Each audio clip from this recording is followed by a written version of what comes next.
नमस्कार विद्यार्थी मित्रांनो, रयत शिक्षण संस्थेच्या राव बहादूर नारायणराव बोरवके महाविद्यालय श्रीरामपूर, मी प्राध्यापक संतोष वाकुडकर आपले सहर्ष स्वागत करीत आहे। तर आज आपण इयत्ता 11वी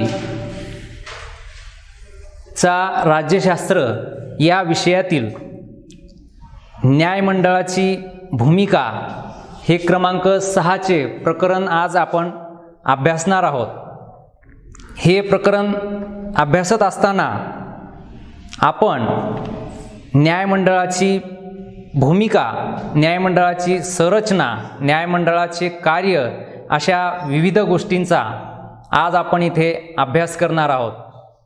मित्रहो, आपण बघतो की भारतीय जी शासन व्यवस्था आहे, ही भारतीय शासन व्यवस्था ही मुख्यतः 3 खांबावर किंवा 3 विभागामध्ये विभागलेली आपल्याला इथे दिसून येते। आणि यामध्ये कार्यकारी मंडळ, कायदे मंडळ आणि न्यायमंडळ अशा 3 विभागांचा इथे समावेश हा होत असतो। आणि या माध्यमातून जी शासन प्रणाली आहे, ही शासन प्रणाली इथे चालवल्या जाते।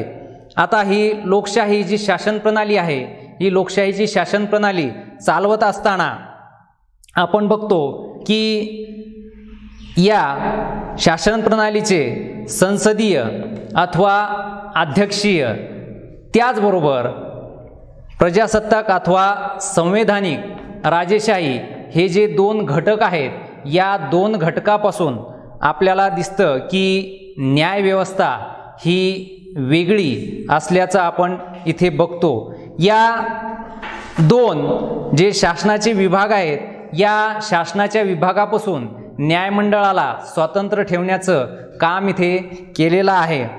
तर यामध्ये या न्यायमंडळाच्या माध्यमातून इथे लोकांना न्याय देण्याचं काम हे करत असतात।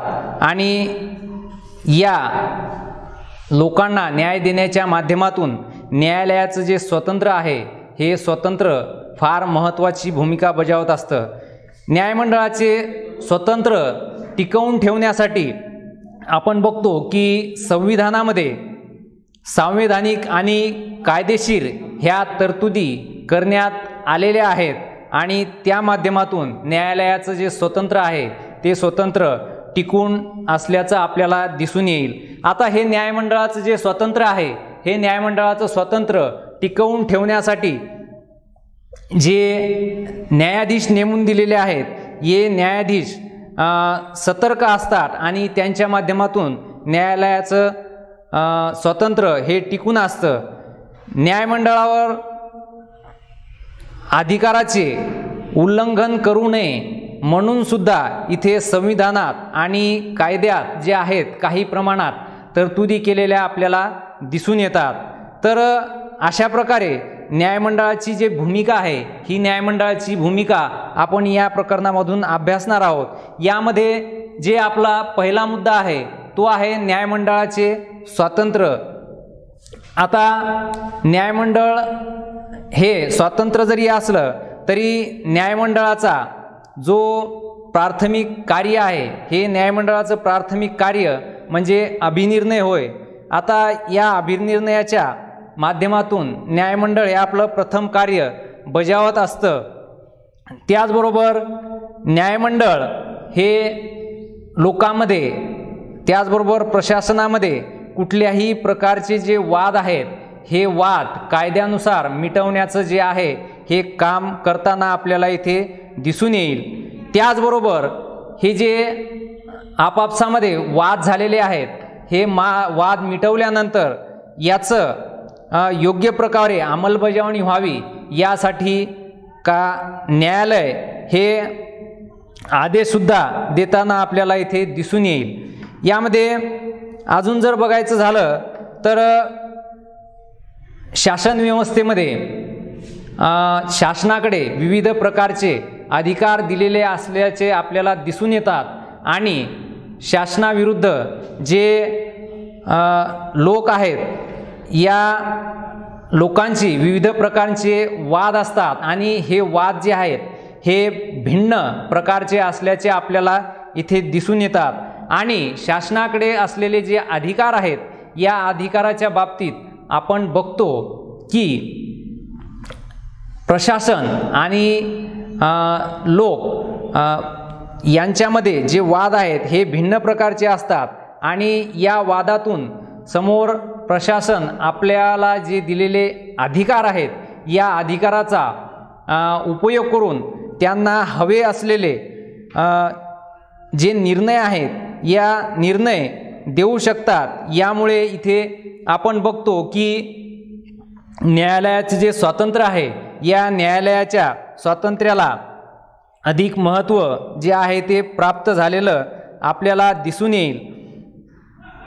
त्याचबरोबर स्वतंत्र जे न्यायमंडळ आहेत हे स्वतंत्र न्यायमंडळ त्यांच्या समोरील प्रत्येक माणूस आहे किंवा तो कुठलाही घटक असो यांना समान जी वागणूक आहे ही समान वागणूक देण्याचं जे आहे ते काम करत असतो आणि त्या माध्यमातून सर्वांना न्यायमंडळाच्या माध्यमातून समान वागणूक ही मिळताना दिसून येत असते।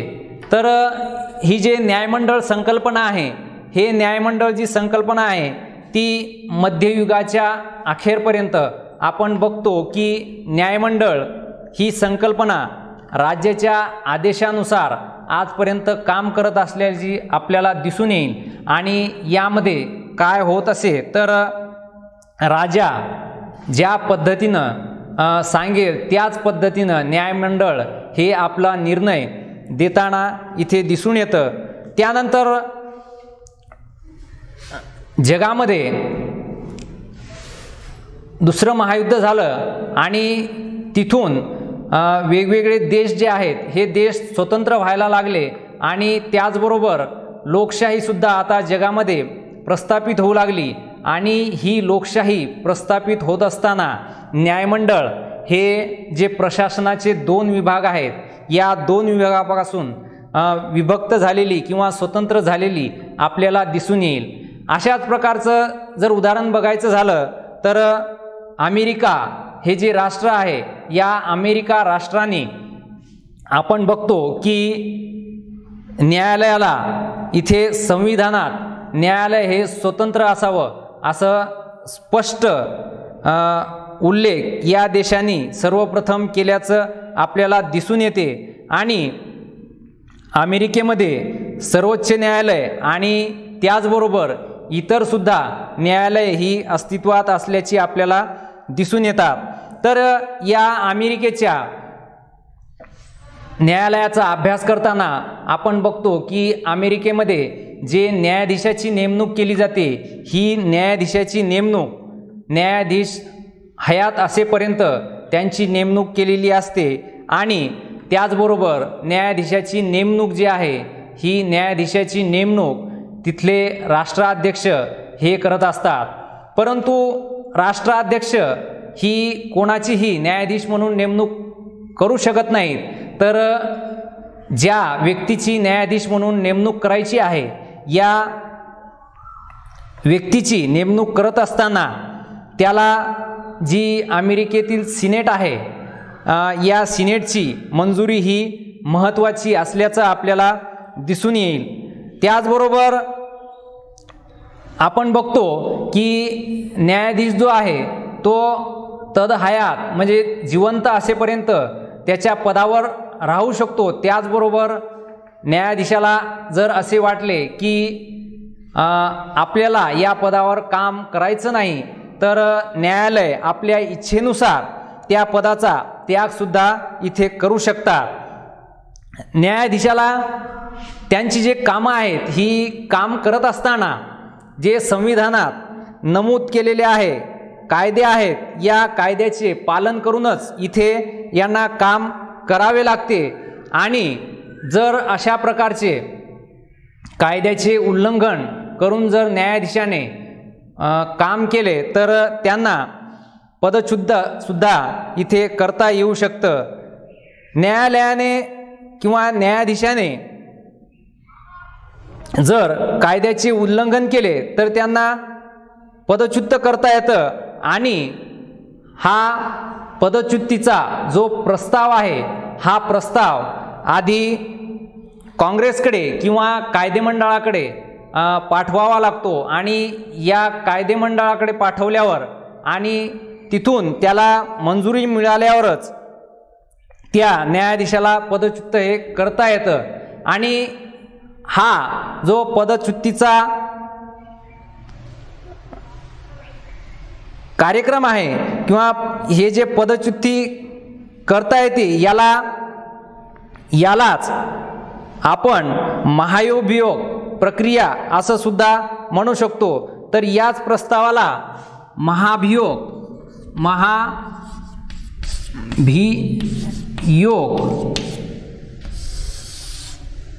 या पदच्युतीच्या प्रस्तावाला महाभियोग असं सुद्धा म्हटलं जातं.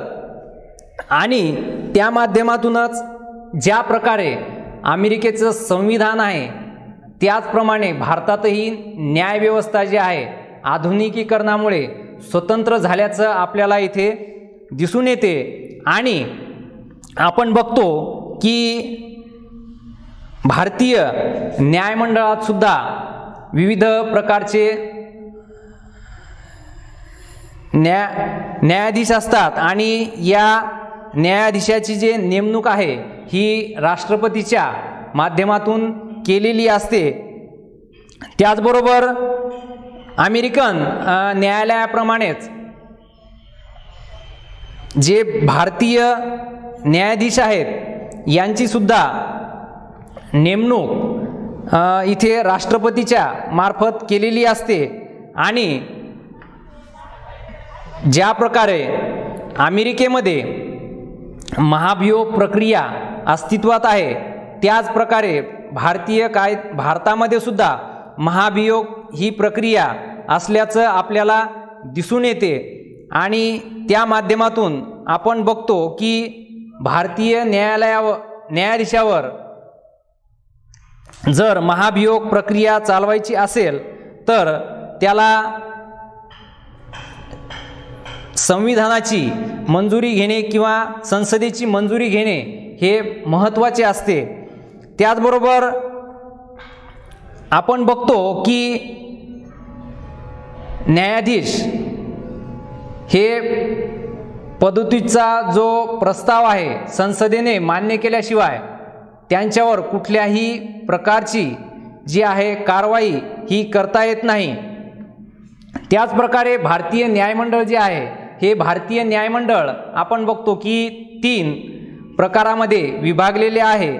आता भारतीय न्यायालयाचे जे आहे हे 3 प्रकार सर्वोच्च न्यायालय, उच्च न्यायालय, त्याचबरोबर जिल्हा सत्र न्यायालय असे असल्याचे आपल्याला दिसून येते. यानंतर